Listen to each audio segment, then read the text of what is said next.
Je n'ai plus Instagram et TikTok sur mes téléphones. Je pensais pas du tout que j'étais légitime en fait à vivre une dépression.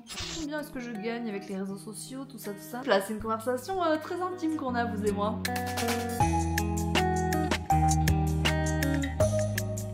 Hello tout le monde, j'espère que vous allez bien. Je suis tellement contente de vous retrouver dans une nouvelle vidéo posée un peu face cam. Vous l'avez compris, aujourd'hui j'avais envie de papoter avec vous. Je pense que ce début d'année est propice à ce petit état des lieux, à ce petit chit-chat un peu plus peut-être long, détaillé, posé, cosy, intime. Et là je me suis dit que c'était l'occasion, avec tout ce qui se passe en ce moment dans nos vies. C'est une période tellement challengeante pour nous en ce moment que je me suis dit qu'il fallait que je réponde aussi à vos petites questions. J'en ai sélectionné quelques-unes et je me suis dit que c'était l'occasion de papoter ensemble et de faire un petit point sur ce début d'année 2025. La première question qui revient, c'est pourquoi est-ce que concrètement on a décidé de vendre la maison? J'en ai parlé en vlog, mais on déménage, on vend la maison, enfin on a vendu la maison à l'heure où je tourne cette vidéo. Tout est en cours en tout cas, on a trouvé des acheteurs et on croise les doigts pour que ça aille jusqu'au bout, mais c'est bien parti pour. Ça a été une décision assez évidente par la force des choses parce que pour ceux et celles qui n'ont pas suivi, Samuel a repris ses études de médecine et c'est vrai que moi je l'ai soutenu à fond dans ce projet parce que je vois à quel point il est épanoui et à quel point aujourd'hui ça fait beaucoup plus sens pour lui ses études de médecine, mais du coup ça a remis énormément de choses en question dans nos vies et depuis la rentrée franchement on essaye de s'ajuster, mais c'est compliqué parce que là où on est n'est pas du tout central par rapport à tous nos lieux d'intérêt, nos commodités, donc l'école de Gaspard, mes bureaux, la fac de médecine, l'hôpital où Samuel y est quand même une bonne partie du temps. Et en fait à un moment donné on s'est posé, on s'est dit il va falloir qu'on fasse des choix parce que les études de médecine sont des études longues, on sait que c'est pas la question de 1 an ou 2 et est-ce qu'on est prêt à continuer à vivre comme ça? Et la réponse était non, autant pour moi que pour lui. Donc on a pris la décision de vendre cette maison qui est une maison qu'on adore, qu'on a refait à notre goût, enfin voilà c'est notre première maison. Gaspard a quand même grandi ici une bonne partie de sa vie. Étant dans une période très très complexe, je me rendais bien compte que d'être ici avec des longs trajets chaque jour, ça faisait beaucoup de fatigue aussi accumulée, mais c'est pas la bonne fatigue, la fatigue où juste t'as l'impression de perdre du temps. Pour être totalement transparente, aujourd'hui c'est moi qui ramène 80% de ce qui rentre financièrement dans le foyer, grâce à mes différentes activités, autant take care que mon activité sur les réseaux. Et donc à un moment donné, j'ai bien compris que j'arrivais pas à tout gérer en fait, à gérer la pression de devoir maintenir quand même une rentrée d'argent constante, même si on est vraiment privilégié, je n'ai pas du tout à me plaindre là-dessus et j'en suis hyper reconnaissante, mais du coup pour continuer à aller au bout de ces projets et surtout pour continuer à soutenir toute l'équipe qui travaille avec moi, parce que j'ai l'impression d'avoir aussi cette responsabilité, même si elles ne dépendent pas que de moi, ça reste quand même une source financière pour elles importante, et donc toutes ces femmes avec qui je travaille, j'ai envie de pouvoir assurer pour qu'on continue à travailler ensemble. Je me suis vraiment fait la réflexion de me dire je suis prête à lâcher cette maison et à lâcher ce cadre de vie pour retrouver une praticité, une simplicité dans nos déplacements, le fait de pouvoir emmener Gaspard à l'école plus facilement, pouvoir descendre de l'appartement, la maison, aller dans un café travailler et pas devoir toujours penser logistique en fait. Donc voilà pourquoi on a pris la décision de vendre la maison et de déménager. Ça s'est fait très rapidement au final, franchement on pensait pas vendre aussi vite, mais tant mieux. Quels sont mes objectifs pour l'année 2025, mes résolutions? Franchement si vous n'êtes pas là-dedans, ne culpabilisez pas, c'est totalement ok, il se passe rien entre le 31 décembre et le 1er janvier qui vous oblige à prendre des résolutions, à devoir changer votre quotidien, etc. Franchement cette année pour moi les seuls objectifs, et c'est déjà un objectif énorme, c'est la guérison, c'est l'alignement et c'est la joie. Je me suis bien rendu compte que en fait la santé mentale c'était quand même aussi important que la santé physique, et en fait à part la santé il n'y a pas grand chose d'important dans le sens où si ça ne va pas, le reste ne peut pas suivre. Et du coup c'est l'occasion de vous parler du partenaire de cette vidéo. Je suis tellement contente. Si jamais vous ne connaissez pas cette marque, j'ai été tellement agréablement surprise par la qualité de leurs produits. Burga c'est une marque de coques, de housses d'ordinateur, d'accessoires, de papeterie avec des motifs vraiment très très cool, et cette année ils vous encouragent à choisir un motif qui vous inspire pour vos objectifs de l'année. Moi vous l'avez compris, on est dans le love, dans l'amour des autres, l'amour de soi, prendre soin de soi. Je l'ai aussi sur mon ordinateur parce que j'ai envie de vous dire pourquoi se priver, et ce que j'aime c'est que c'est un peu un rappel quotidien à chaque fois que je vois cette coque de mes intentions et de mes objectifs. Vous l'avez compris, sous le signe de l'amour, du self-love et du fait de prendre soin de soi me concernant, mais vous avez plein de visuels différents. Vous avez des visuels beaucoup plus audacieux, vous avez des visuels plus minimalistes en fonction de l'énergie dans laquelle vous êtes pour vos objectifs et pour cette année. En janvier, dans chaque commande, il vous glisse un petit papier. Vous pouvez donc écrire vos intentions juste ici sur ce petit papier, donc il est déjà pré-découpé, et ce petit papier vous allez pouvoir le garder toujours auprès de vous et le glisser à l'intérieur de votre coque. J'adore l'idée, on glisse le petit papier à l'intérieur, on referme la coque et on sait que nos objectifs sont avec nous, parce qu'on va pas se mentir que notre téléphone c'est souvent notre meilleur compagnon, on l'a tout le temps sur soi, donc nos objectifs et nos intentions enfants sont tout le temps avec nous. Et je trouve l'idée trop fun. Seul vous êtes au courant de ce qui se cache entre votre coque et vous. Le carnet, il est excellent. Vraiment, ça va être mon nouveau carnet. Vous savez que j'ai une passion carnet. J'adore le fait qu'il y ait une petite pochette ici pour ranger les petits papiers, les petits documents. Et il est aimanté. Non mais ça, mais... c'est trop chic, genre t'arrives en rendez-vous comme ça, businesswoman, y a quoi. Et la coque d'ordinateur qui se compose en 2 parties, donc la partie avec le design et en dessous la partie transparente avec les aérations, etc. Enfin c'est vraiment hyper bien fait, vous avez des pads en dessous pour pas que ça raye, c'est très très qualitatif. Je vous invite à aller faire un tour sur le site de Burga et à me dire quels sont les designs qui vous inspirent le plus en fonction de vos intentions pour cette année. Est-ce que vous êtes en mode amour de soi, amour des autres, self-love, etc. ou est-ce que vous avez d'autres ambitions? Je vous laisse me dire ça en commentaire et je vous mets toutes les infos en description. Comment est-ce que tu gères la dépression tout en continuant à travailler et à être maman? C'est bizarre mais rien que quand je lis la question, j'ai du mal à me dire qu'on parle de moi. C'est vraiment étrange, j'en ai parlé un peu dans le réel que j'ai posté sur Insta. En fait au début quand Samuel a commencé à être le premier à remarquer que ça allait pas, moi j'avais l'impression que ça allait être passager et que c'était simplement voilà, une petite déprime, que c'était pas si grave. Sauf que lui il a déjà traversé un épisode dépressif et en fait il a vu qu'au niveau fonctionnel ça n'allait pas, au niveau de l'appétit, au niveau du sommeil c'était de plus en plus catastrophe, ça s'étalait dans le temps. Et puis la perte de joie, la perte de plaisir, des activités qui normalement voilà, me font du bien, que je redoutais parce que je ressentais plus aucun plaisir à les faire ou à les envisager, j'avais du mal à me mettre à l'action, enfin vraiment plein de petits signes comme ça qui, cumulés dans la longueur, ont alerté mes proches. Bon j'ai accepté de consulter bien sûr parce que je me sentais pas bien hein, au fond, mais je pensais pas du tout que j'étais légitime en fait à vivre une dépression, ce qui est complètement bête parce que bah, n'importe qui peut être touché par voilà, la santé mentale. J'ai jamais trop eu de période comme ça sur la longueur, j'avais du mal à accepter et puis à chaque fois que je me surprenais à rire, je culpabilisais et puis il y avait des jours où ça allait un peu mieux, où je me disais bah voilà c'est bon c'est fini et en fait bah le jour d'après où j'étais au fond du trou du fin fond de ma vie, bah je me disais que finalement j'allais jamais m'en sortir. Enfin vraiment c'est un cercle un peu vicieux, surtout quand c'est de la première fois. J'ai fait ma première crise d'angoisse, vraiment j'ai cru que j'allais voilà passer l'arme à droite, hein, vraiment je vais pas vous mentir, j'ai jamais vécu ça de ma vie, physiquement, psychiquement ça a été quelque chose d'hyper intense. Et en discutant avec vous dans les commentaires, sur les vlogs où j'en parlais, etc., j'ai tellement été rassurée de voir que déjà j'étais pas seule et de comprendre à quel point bah, on était beaucoup à être concernés. Je sais pas vous dire comment j'arrive à maintenir le reste parce que franchement il y a des jours où j'y arrive pas du tout. Si Samuel était pas là je sais pas comment je ferais, si j'avais pas mon entourage, ma mère, mon père, ma soeur, mes amis, mon équipe, enfin vraiment je suis extrêmement bien entourée et je mesure la chance que j'ai d'avoir cet entourage là et d'accepter de le solliciter. Et ça je pense que c'est la grosse différence si j'étais dans cet état-là il y a quelques années, avec la Léa hyper méfiante qui s'est fait tellement trahir dans sa vie qu'elle n'ose plus dire quand elle va mal, qu'elle n'ose plus être vulnérable, etc.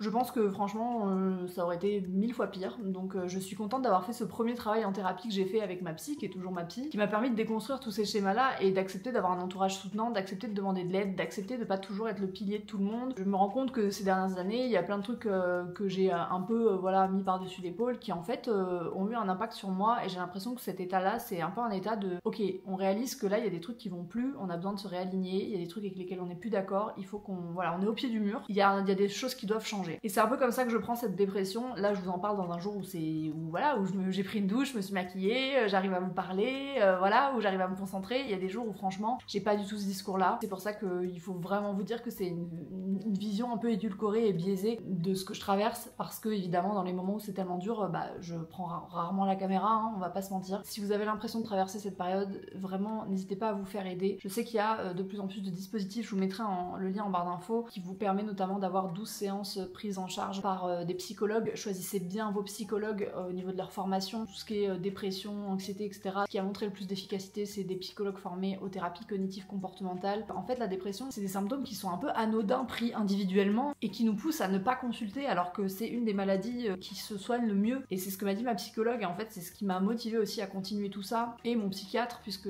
aujourd'hui je suis suivie par un psychiatre, j'ai accepté de prendre un traitement, etc. Et je sais que c'est temporaire et que voilà, je mets toutes les chances de mon côté pour sortir de ça et j'essaye de pas être impatiente. Voilà. Il y a une question sur le temps d'écran et on me demande si j'ai réussi à me sevrer de ce temps d'écran dont j'arrêtais pas de parler dans les vlogs, où j'arrête pas de vous donner des objectifs à chaque fois. Écoutez, j'ai le plaisir de vous dire que franchement je n'ai plus Instagram et TikTok TikTok sur mes téléphones depuis maintenant plus d'un mois, je sais même pas depuis combien de temps, 2 mois je crois presque bientôt. On a toute une organisation avec mon équipe qui fait que voilà, j'écris les réponses à vos messages, à vos commentaires, etc.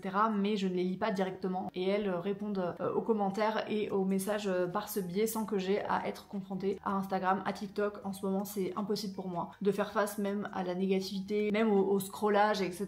et au fait de me comparer à ce que je vois sur les réseaux. Je me rendais compte que c'était vraiment quelque chose qui me faisait du mal et donc j'ai supprimé tout simplement. Donc autant vous dire que mon temps d'écran a drastiquement baissé, mais vraiment on est passé de 8 heures par jour à 3 heures. Je ne peux pas vous dire à quel point ça ne me manque pas, à quel point vraiment je lis, à quel point je fais autre chose. J'ai l'impression que ça participe vraiment à mon bien-être et je sais que dans mon état actuel, si je passais des heures sur les écrans, ce serait pire. Donc je les ai pas réinstallés, j'en ai pas le besoin. Je sais aussi que c'est une manière de me protéger de certaines choses et notamment du hating, hein, on va pas se mentir. J'essaie de me pousser à créer sans être dans l'attente de ce qu'on attend de moi, de ce qu'on va dire de moi, des commentaires, etc. Ça me fait hyper plaisir d'avoir vos retours, c'est hyper important et je suis toujours trop contente quand ma team me transmet vos messages et tout. Mais j'essaye que ma créativité ne soit pas dépendante de ça et c'est ce qui va me permettre aussi, je pense, de reconnecter différemment à mon travail et à ce milieu qui est quand même assez particulier. Je sais pas vous dire à quel point je réalise que ça a façonné quand même ma personnalité et mon identité depuis mes 15 ans. Je suis exposée et j'ai choisi de le faire, hein. Attention,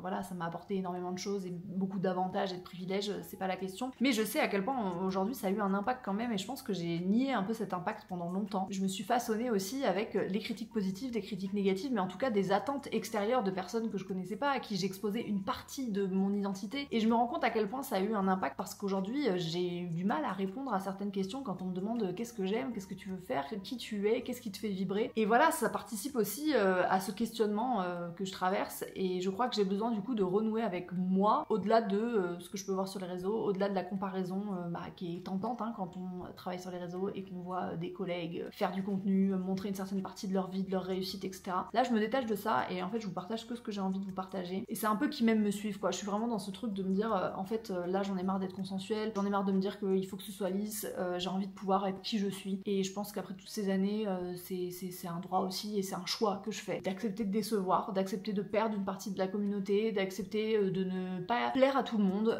mais de plus me nicher peut-être avec une communauté avec laquelle je me sens totalement transparente, ouverte, vulnérable et avec laquelle je me sens bien et avec qui j'ai pas peur et en fait vous êtes tellement bienveillante, je le vois dans vos messages, dans la façon dont vous partagez vos expériences, etc. et c'est à ça que j'ai envie de me raccrocher et pas aux attentes qui peuvent être liées à ce milieu qui est quand même un milieu, on va pas se mentir, hein, d'image, de représentation, etc.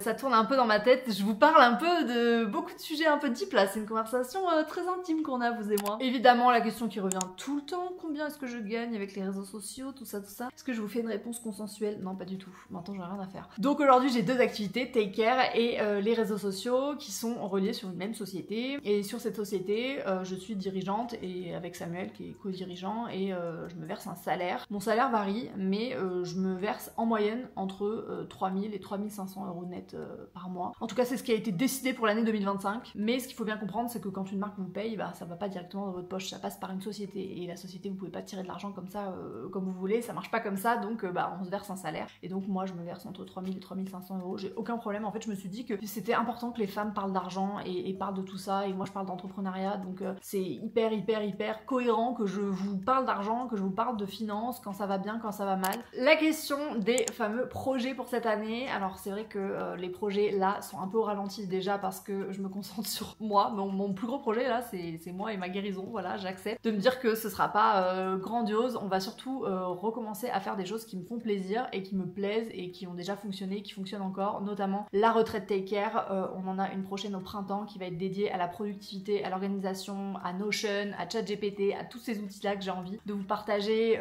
On a vraiment des super intervenantes, on va être dans un lieu que j'adore et ça c'est vraiment un truc qui me fait vibrer, qui me fait kiffer. Je crois qu'il reste même pas la moitié des places, je vais pas vous mentir, mais si jamais je vous mets les infos en barre d'infos, si jamais ça vous intéresse, c'est ouvert à toutes les femmes qui sont soit entrepreneuses, soit veulent le devenir, soit sont dans des postes à responsabilité qui demandent de l'organisation et vous avez besoin d'aide, voilà. Au niveau pro, l'autre gros projet c'est Notion. Notion, vous savez que je vous en parle depuis des années, j'adore ce logiciel, il a changé ma vie, mon organisation, etc. Et la Léa d'avant là, qui était pas aussi fragile au niveau de sa santé mentale, a mis en place des process qui servent beaucoup à la Léa d'aujourd'hui qui a plus de mal. Et en fait, quand je me suis posé la question de savoir qu'est-ce que j'avais envie aussi de vous proposer à ce niveau-là, je me suis dit mais c'est évident qu'il faut que je vous fasse un programme pour que vous puissiez prendre Notion en main. Donc je vous ai préparé un template gratuit qui sort très bientôt, la semaine prochaine pour tout vous dire. Restez connectés, dimanche prochain sur Take Care, vous aurez accès à un template gratuit avec une explication pour que vous puissiez vous servir de ce template. Et ensuite je vous prépare un programme sur 7 jours pour maîtriser Notion et vous créer votre espace personnel, professionnel. Bref, c'est tellement infini au niveau des possibilités que je sais que ça va vous servir quoi qu'il arrive, et il était temps que j'ose faire ce genre de truc parce que ça me plaît, que je sais le faire, que je kiffe le faire, que tous mes proches autour de moi me posent plein de questions là-dessus, que je sais que ça les aide beaucoup, et je me suis dit mais pourquoi pas vous en faire profiter en fait. Et je sais pas, je m'autorisais pas à le faire, je sais pas pourquoi je me mettais des barrières comme ça. Bon, bref. Au niveau des projets perso, le gros projet c'est le déménagement et c'est aussi le changement d'école du coup pour Gaspard. On va habiter davantage en ville, certainement qu'on va passer d'une maison à un appartement, mais on est prêt à ça parce qu'on sait que c'est une nouvelle vie pour nous. Gaspard va aller dans une autre école, on en a visité beaucoup et là normalement on a trouvé, donc on croise les doigts. Ça va être pas mal de changements, mais on sait que c'est temporaire, que c'est vraiment pour quelques années, le temps que Samuel passe son internat, et ensuite on a d'autres projets, on aura l'occasion de vous en parler, peut-être à l'étranger, pour tout vous dire. Voilà, c'est un truc qui nous trotte dans la tête depuis un moment, donc on réfléchit à comment on peut s'organiser à ce niveau-là, et on a plutôt des pistes qui sont encourageantes. Donc voilà, je sais que j'ai beaucoup de choses à quoi me raccrocher, je mesure la chance et le privilège qu'on a de pouvoir envisager tout ça. Je vais m'arrêter là parce que j'ai beaucoup blablaté, ça m'a fait plaisir de faire ce petit point avec vous. J'espère que ça aura pu peut-être vous inspirer, en tout cas vous faire passer un bon moment, peut-être vous faire sentir moins seul si jamais vous êtes reconnu dans ce que je pouvais partager. Dans tous les cas, moi je vous retrouve dimanche prochain pour un nouveau vlog, bien sûr. On n'arrête pas notre petite tradition du vlog, ne vous en faites pas. J'ai juste repris un petit peu d'avance comme ça, voilà, même au niveau de mon organisation et de ma fatigue. Je prends soin de moi et je prends les bonnes décisions. Merci à Burga pour leur soutien, je vous mets tout en description, n'hésitez pas à aller voir leurs produits, franchement c'est vraiment de la super qualité. Et j'ai hâte de vous lire en commentaire, je vous embrasse très fort et à bientôt. Ciao ciao.